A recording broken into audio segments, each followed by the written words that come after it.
Don Hill, thank you for being at this residential school you attended, Canada's oldest residential school. Tell us about arriving here. How old were you and what was the experience that brought you here? In 1957, we got here because my father had passed away and my mother had a nervous breakdown. We lived on the reserve. She was non-native and my dad was Mohawk. But she had a really hard time here.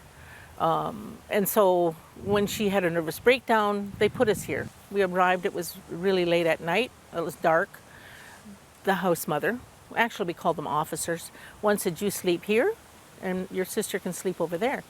And at our home, we all kind of slept in the same bed, you know, because we're all little and we were not, I guess we were pretty poor. When my sister got scared, she said, can I come and sleep with you? Well, of course you can, hop in. So she did.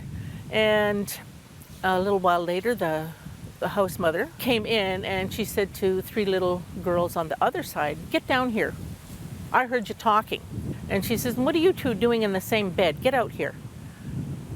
So we go out with the rest of them. We wondered why the little ones were crying because they didn't really do anything wrong that we had seen. And the same with us.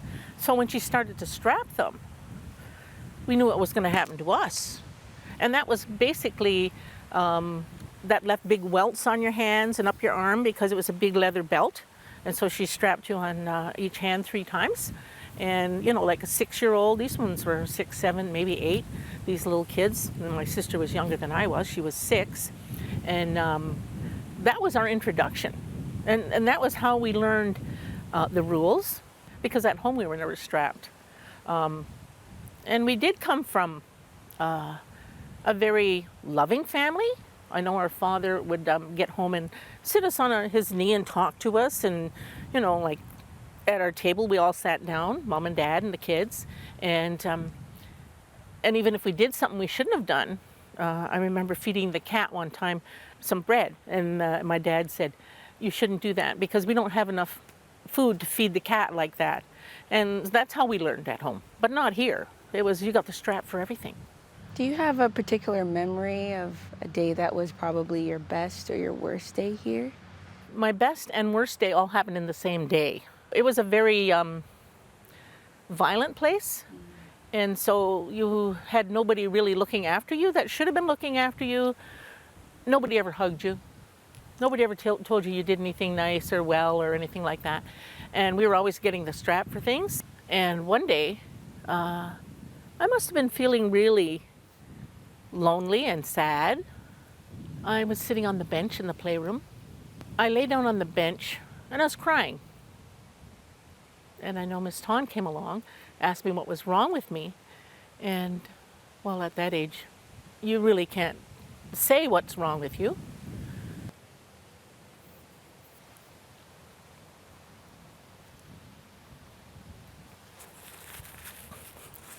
This is the worst part of the day. So I'm sitting laying on that bench crying, and I couldn't talk to her, and I fell asleep. And I had a very vivid dream. I was standing way over there, or on that bench there, but Jesus was on the building, and he was looking at me on the bench, because I could see myself laying on that bench. He never really talked to me, but he sent me this message because I was looking at him and he was looking at me. His message was that I will always look after you. But that's not all that happened. I had this whole wave start in my head, and it was a physical wave, rippled right through my body, and it was pure love, peace, and it was just fantastic. I felt so good and at peace.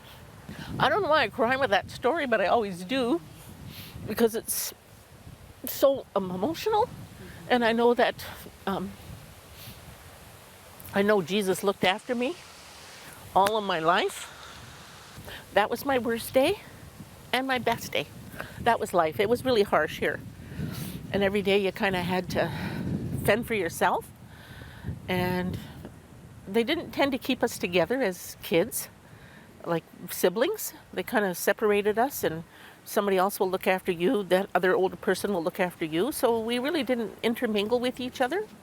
And I know that the only time I saw my brother, my older brother, who I was really close to before we came here, I would see him in the dining room, and we weren't allowed to talk to each other, so he would wave at me and I'd wave back at him. And that was why life, I think, was so harsh. It was really harsh. Dawn, what would you like someone like me, being a white member of the Christian church, to understand about your experience?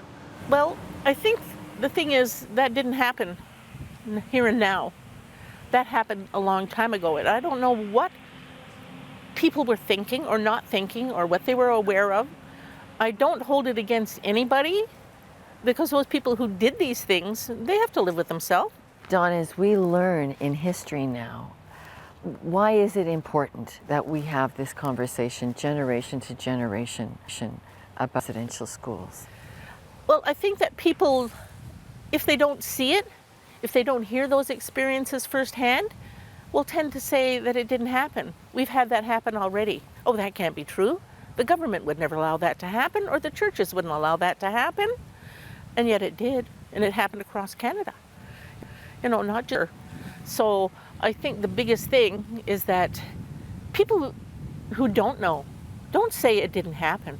Find out if it did or it didn't. Come here and look at, the stories that are in there.